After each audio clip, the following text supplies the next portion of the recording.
Buenos días, chicos de octavo grado. En literatura española este día vamos a iniciar pues con la parte, ¿verdad?, de nuestro contenido que tiene que ver con el dibujo a rayas. Antes de empezar, quiero decirles que me alegra mucho todo el esfuerzo, el esmero, la dedicación que ustedes han demostrado durante este periodo número 3. Pues la mayoría, ¿verdad?, ha cumplido en sus actividades, ha respondido a los llamados cuando se les ha solicitado que por algún olvido usted no ha enviado la tarea. Pero acuérdese que con altibajos vamos caminando y debemos de perseverar. Yo sé que ha sido un año súper diferente comparado con los demás, pero que este año nos sirva para reflexionar, para mejorar y que para que todo lo que nosotros hagamos, chicos, sea para bien nuestro, de nuestra familia, de nuestros amigos, de las personas que están a nuestro alrededor y que nos apoyan siempre en este aspecto. No sé si usted ha oído, ha visto o ha hecho, me imagino que sí, el dibujo a rayas. Pues el arte de dibujar no a todos se nos da, ¿verdad? Hay algunos de ustedes que dibujan muy bonito y lo hacen de una manera excelente. Me he fijado en esta técnica que se utiliza mucho en los dibujos a rayas, y es una técnica que da a conocer cómo es el ser humano en su capacidad, ¿verdad?, de ser un buen dibujante, una buena dibujante. La reflexión que les traigo este día tiene que ver mucho con el arte de la pintura, el arte del dibujo. Y también que debemos de aunar esa parte emocional. Dice, eres un imán viviente. Lo que atraes a tu vida está en armonía con tus pensamientos dominantes. Me ha gustado mucho esta imagen que les he presentado este día porque se ve a una jovencita, ¿verdad?, bien bonita, emocionada, festiva, con una gran capacidad de dar a conocer sus sentimientos. Para mí está demostrando alegría. Entonces nosotros, cuando utilizamos técnicas así como dibujo, podemos darnos cuenta que esa alegría está en cada ser humano y que nosotros somos ese imán que va día tras día dominando los pensamientos. A través de nuestro pensamiento nosotros podemos hacer muchas cosas. Quiero invitarles para que este día se tomen unos minutos, agarren una hoja de papel, lápiz o colores, lo que usted desee, y se ponga a dibujar lo primero que se le venga a la mente. Y puede utilizar esta técnica que, aparte, ¿verdad?, de ser muy bonita, pues al final nos puede dar un consolidado de qué es lo que nosotros queremos expresar. Bueno, los dejo con esa inquietud. Espero que la trabajen, espero que lo puedan realizar. Ahora, chicos, vamos a pasar al desarrollo de nuestro tema. ¿Qué es lo que vamos a hacer este día? Pues una consolidación sobre los temas que hemos venido viendo durante el periodo. ¿Cuál tema hemos visto? Pues usted ya sabe que hemos visto el Renacimiento español. El Renacimiento en España se dio en el siglo XVI y en Italia en el siglo XIV.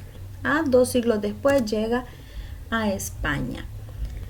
Bueno, en nuestra agenda está identificar cuál es el objetivo que nos hemos plasmado para este día. Vamos a hacer una introducción a través de un video y después comentarios de ese video. El desarrollo del tema, la consolidación final y el apartado de preguntas y respuestas. Pero recuerde que si usted tiene alguna duda, en el chat en vivo en estos momentos usted las puede ir incorporando. Para esta clase se solicita que usted sea partícipe de inicio, desarrollo y el fin de la clase. No solamente, ¿verdad?, identificarse con su nombre o número de lista, porque eso está bien, porque asiste, pero necesito su participación, sus comentarios, para ver de qué manera también podemos profundizar en el tema. El objetivo a alcanzar en esta hora clase, que es la semana número 10, la última semana del periodo 3, vamos a reforzar todos los conocimientos adquiridos sobre el Renacimiento en España y el máximo aporte de la literatura durante esta época.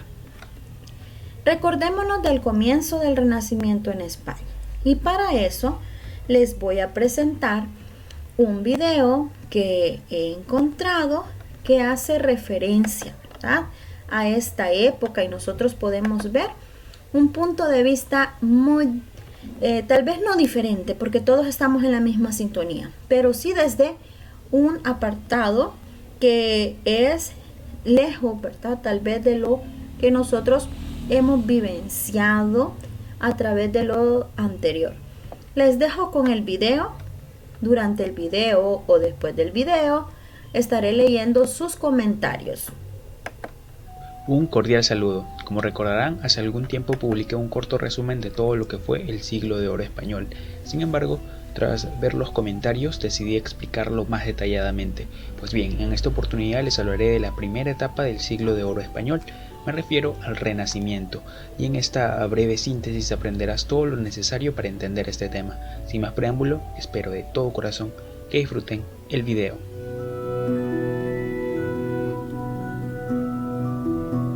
Como es sabido, el siglo de oro se divide en dos etapas: el Renacimiento, que se desarrolla en el siglo XVI, y el Barroco, que se desarrolla en el siglo XVII. En este caso, solo nos centraremos en la primera parte. En ese sentido, el Renacimiento español se desarrolla una vez culminado el medievalismo. De esta forma, se lleva a segundo plano a Dios y se coloca al hombre como centro de la temática en las obras literarias. Lo importante en esta etapa es que España pasará por un auge en su vida política y por consiguiente en su aspecto cultural. Hay dos hechos que le darán inicio: por un lado el descubrimiento de América en 1492 y por el otro la publicación de la gramática castellana de Antonio de Nebrija, realizado en ese mismo año y que constituyó la primera obra que se dedicaba al estudio de la lengua castellana y sus reglas. También es necesario tomar en cuenta hechos como la expulsión de los moros, que para España significará unidad territorial, y el matrimonio de los reyes católicos, Fernando de Aragón e Isabel de Castilla, que consolidará su unidad política. En síntesis, a inicios de este siglo, varios hechos respaldarán el poder de España, no solo sustentados por la fuerza, sino también por la realización de grandes creaciones artísticas.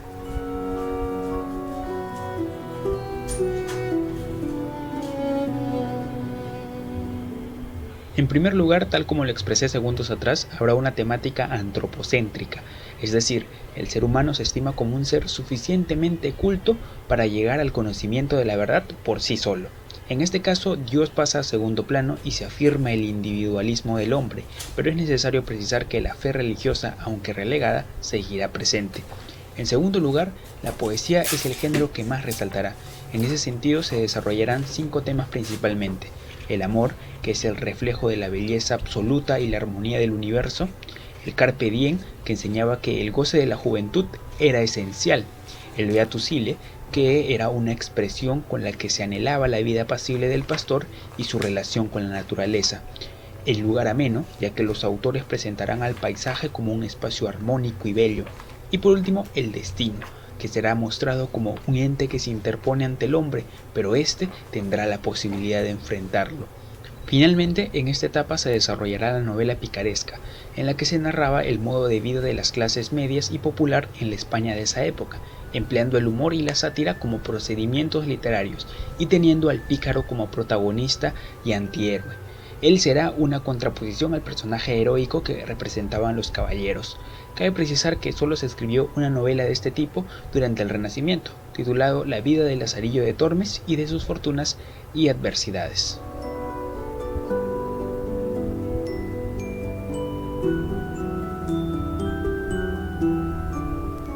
En esta primera etapa del siglo de oro destacarán 3 poetas. En primer lugar se encuentra Garcilaso de la Vega, cuya obra se reduce a 3 églogas, 2 elegías, 5 canciones y 38 sonetos. En segundo lugar se encuentra Fray Luis de León, quien escribió tanto en prosa como en verso. Para él, la poesía es comunicación del aliento celestial y divino. Por último se encuentra San Juan de la Cruz.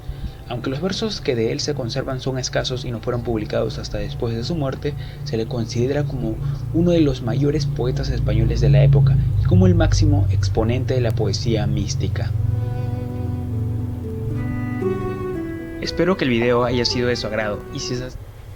Muy bien, chicos, ya podemos nosotros identificar, ¿verdad?, a través de este video lo que hemos estado viendo sobre el desarrollo de nuestro tema, que es lo que nosotros hemos estudiado a lo largo de este periodo en cuanto al Renacimiento.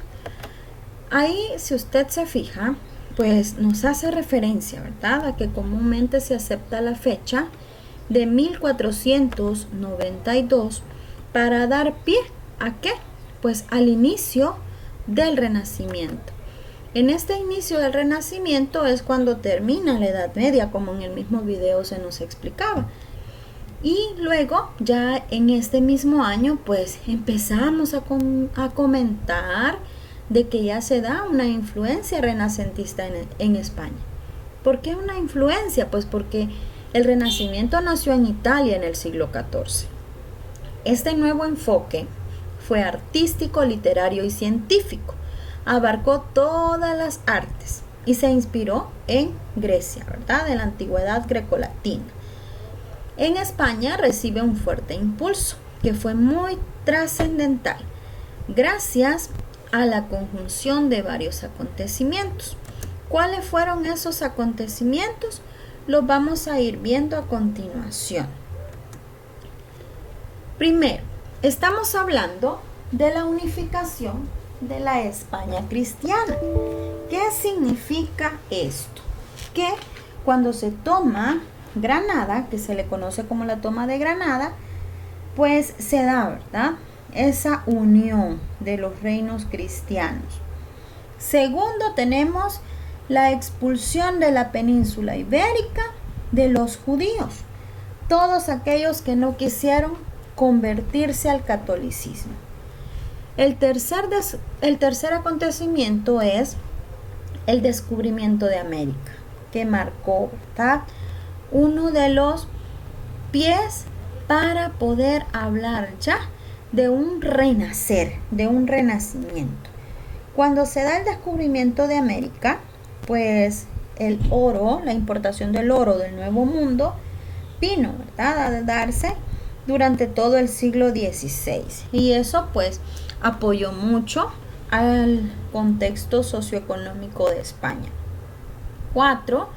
Se da la publicación de la primera gramática y del primer diccionario de la lengua castellana. ¿Por quién? ¿Usted se acuerda quién fue el que publicó la primera gramática? Puede escribirla ahí en el chat. Helio Antonio de Nebrija. Él fue, ¿verdad? En cuanto a la situación política, nosotros podemos decir que durante el Renacimiento se estaba dando la hegemonía española sobre Europa durante 2 etapas sucesivas. La primera fue el reinado de Carlos I de 1518 a 1556. Este monarca, pues usted tal vez ya lo ha oído, ¿verdad? Ya lo ha estudiado en geografía, por ejemplo, es muy reconocido.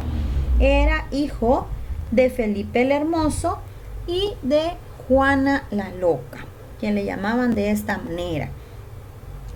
Este rey pues estuvo, ¿verdad?, dentro de la España heredada de sus abuelos maternos, los reyes católicos, todo eso que vino a apoyar a que el reinado fuera más consolidado. Dentro de este reinado podemos ver nosotros un aporte que se dio a conocer más adelante y es muy importante, es cuando nos está hablando de una reforma, ¿verdad?, una reforma protestante, que ellos estuvieron dentro del ámbito religioso, pues luchando, ¿verdad?, con este término, porque ellos querían la unificación de la España, pero en una España cristiana católica. El reinado de Carlos I inició con una guerra civil en Castilla, donde los castellanos no se mostraban de acuerdo con la expansión de Europa que pretendía el rey. Sofocada la revuelta de las comunidades que se dio en el año 1521, el reinado empieza a transcurrir sin especiales problemas políticos interiores. El reinado de Carlos I fue un periodo de apertura cultural, intelectual y artística respecto a las corrientes europeas, especialmente en el Renacimiento que provenía de España. Luego tenemos la siguiente, ¿verdad?, que es el reinado de Felipe II, de 1556 a 1598. Este rey recibe de su padre, el emperador Carlos I, el reino de España, los territorios peninsulares y americanos, Nápoles y los Países Bajos. Sin embargo, no heredó los territorios austriacos ni el título imperial, que pasaron a manos del hermano de Carlos I, llamado Fernando, reconocido en 1558 como el emperador de Alemania. Luego podemos ver otro acontecimiento durante el reinado de Felipe II, y es que él viene a practicar una hegemonía en Europa, y viene también, ¿verdad?, a ver ese duro control religioso por parte de la Inquisición, dificultando los contactos con las corrientes artísticas y culturales que procedían de más allá de los Pirineos. Son acontecimientos cortos que les he mencionado, pero la vasta literatura de ellos dos pues nos puede dar, ¿verdad?, una gran apreciación del por qué el Renacimiento y cómo ellos lo estudiaron. Dentro de la literatura renacentista, usted recordará que nosotros empezábamos hablando de la poesía amorosa.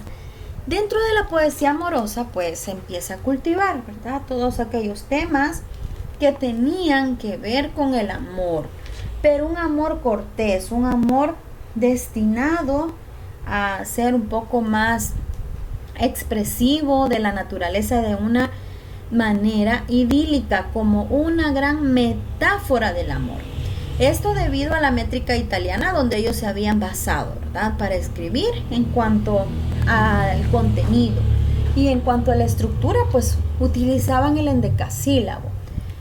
Aparece dentro de la poesía amorosa un tema muy bonito, muy frecuente, el cual se llama el carpe diem. Significa disfruta del momento presente. Su máximo representante es Garcilaso de la Vega, quien escribe las famosas églogas, ¿verdad? Égloga 1, 2 y 3. Su musa de inspiración era Isabel Freire, una dama portuguesa que falleció muy joven y que, pues gracias a ella, ¿verdad?, este gran poeta también hizo alusión en sus poemas para poder expresar ese sentimiento idílico de amor natural. En la poesía religiosa, tal cual como usted pudo ver en el video, también se nos empieza a expresar ese sentir de la iglesia. Dentro de la poesía religiosa, nosotros podríamos mencionar que está caracterizada por las reformas y los cambios religiosos. Ya empezamos a ver cómo los poetas se expresaban, pero como se dice al inicio, ¿verdad?, ya no es solamente Dios el centro de todo, sino que también es el hombre. Dentro de la poesía religiosa vamos a conocer dos tipos de vertientes espirituales. La primera es la ascética. ¿Qué significa? Pues que es cuando hay un camino de purificación centrado en la oración y el perfeccionamiento de la cultura. Es lo que se va buscando, ¿verdad?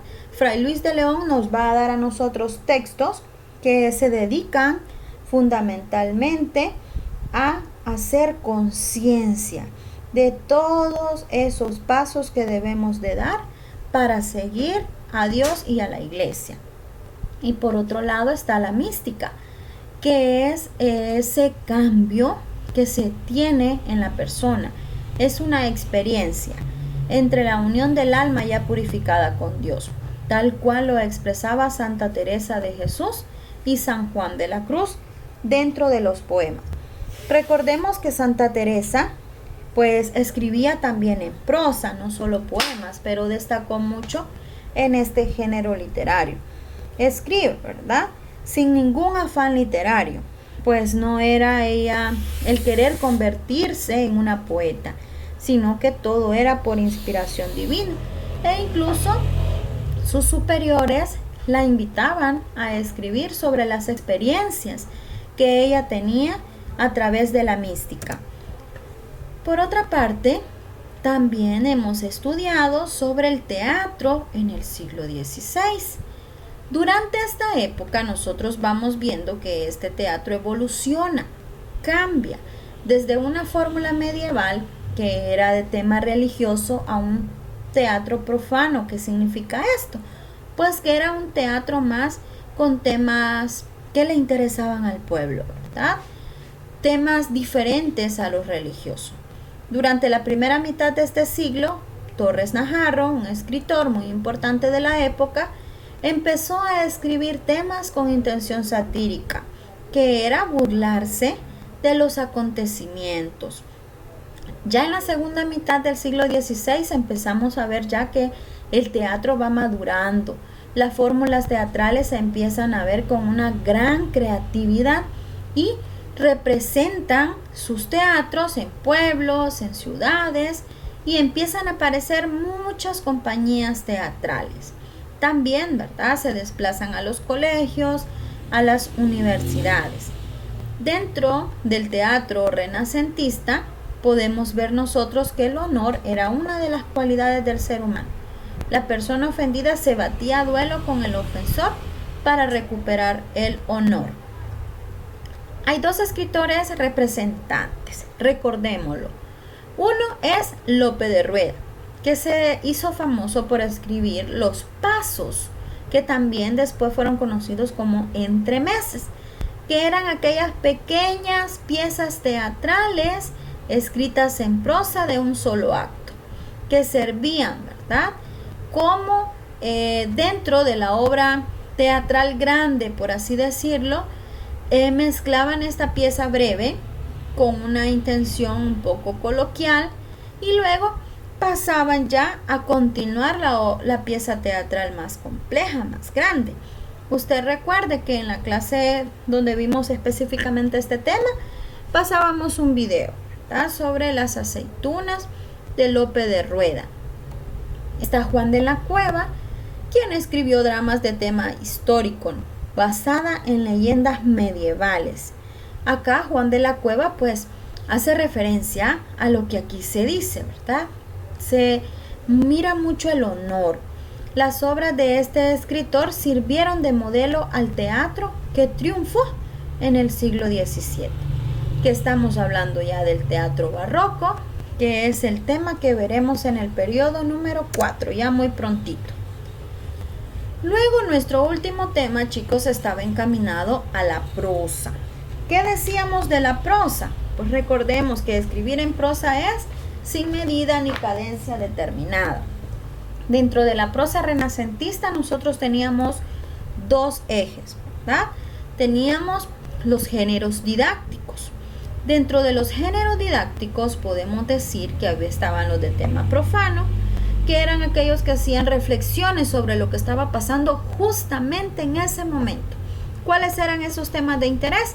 Lenguaje, política, moral, educación del príncipe, el modelo de vida según la naturaleza, la exposición de la vida y la cultura de los indios del Nuevo Mundo. ¿Por qué? Pues porque ellos consideraban que se había dado el descubrimiento de América y eso traía rasgos peculiares que ellos desconocían.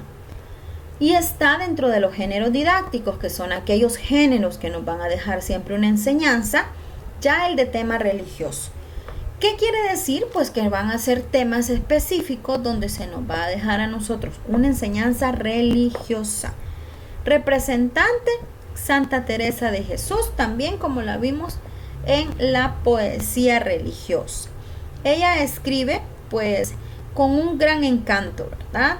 Incluso llegó a escribir su libro de la vida, como se le llamó a la autobiografía. Ahora, pues vamos a recordar, chicos, que también hemos estudiado los géneros narrativos. Hablábamos de la literatura de evasión y la literatura realista, ¿verdad? Con la literatura de evasión era aquella para calmar el ocio de las personas. Necesitaban temas que profundizaran en su vida, temas que les ayudaran a pasar esos momentos en los cuales sentían que necesitaban hacer algo, pues utilizaban este tipo de textos, ¿verdad? Los caballerescos fueron muy comunes en ello, las novelas pastoriles. Luego en la literatura realista ya es una literatura que se abrió paso en el prerrenacimiento con los personajes de los criados de la Celestina. Usted recuerde cuando leímos la Celestina que aparece, ¿verdad? Pármeno, Sempronio, que eran los criados de Calisto, pero también tenemos los criados de la Celestina, ¿verdad? Elisa, por ejemplo, que vienen, hacen un complot contra sus amos, porque lo que más les llamaba la atención, principalmente a Sempronio y Pármeno, era las riquezas, el dinero, ¿verdad? Entonces ahí vemos que con estos personajes, con esta obra literaria, se abre el telón para la literatura realista. ¿Qué obra nace dentro de la literatura realista? Ya veíamos El Lazarillo de Tormes, que es una novela realista, que luego esta novela realista va a ser un ejemplo para la siguiente novela, que es la picaresca, que ya viene en el barroco con una obra también que nosotros hemos leído, la cual es El Buscón.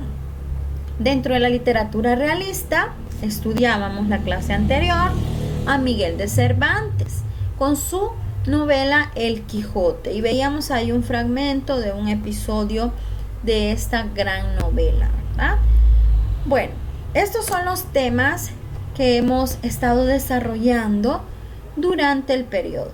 Hemos hecho esta retroalimentación para que se nos quede, ¿verdad?, bien consolidado el tema y que vayamos conociendo todo lo maravilloso que pasó en el ámbito literario durante el Renacimiento en España.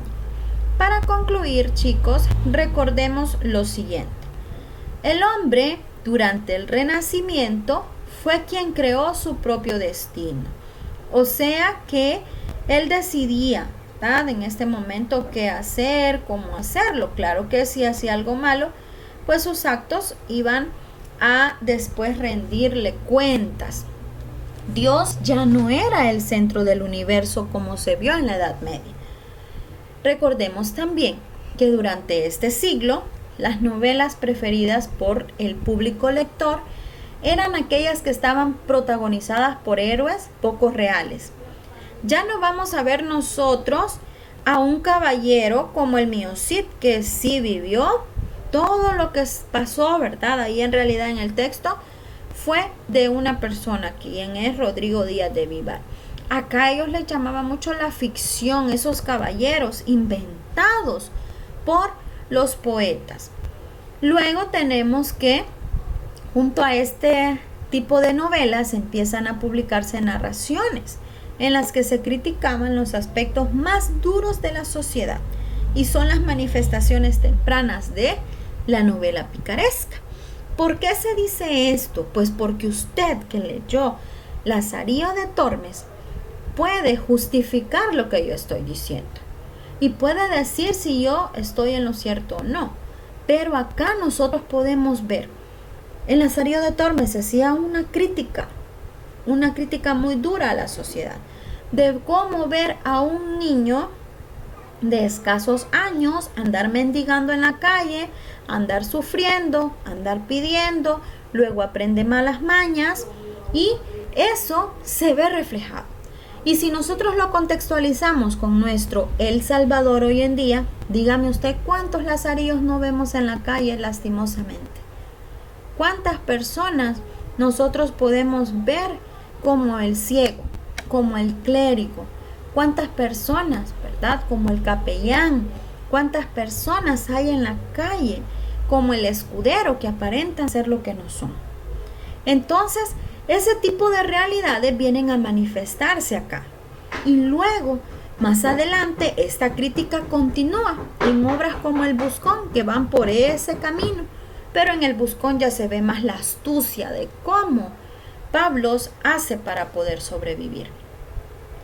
Por último, pues recordemos que a principios del siglo XVII, que ya es el barroco, o sea, cuando ya estamos finalizando el Renacimiento, es cuando aparece, ¿verdad?, Miguel de Cervantes con su literatura.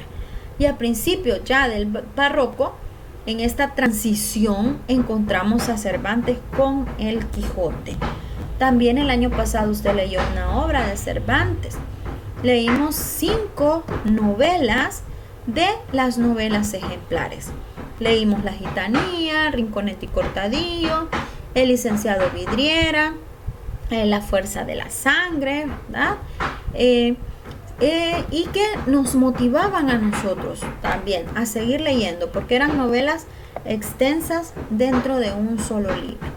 Bien, llegamos, ¿verdad?, a la conclusión. Espero que les haya interesado el tema. Y recuerden, chicos, les deseo éxitos y muchos ánimos para el periodo 4. Así como hemos hecho las cosas en este periodo, hagámosla mejor el próximo. Revisemos, ¿verdad?, constantemente nuestras actividades, participemos en las clases, leamos, y si hay dudas, ¿qué es lo único que usted tiene que hacer? Buscar al docente de la materia y preguntar para que reciba respuesta y apoyo. Pasamos a las preguntas y respuestas. Yo les estaré leyendo. Les deseo lo mejor. Cuídense mucho y que todo sea de bien.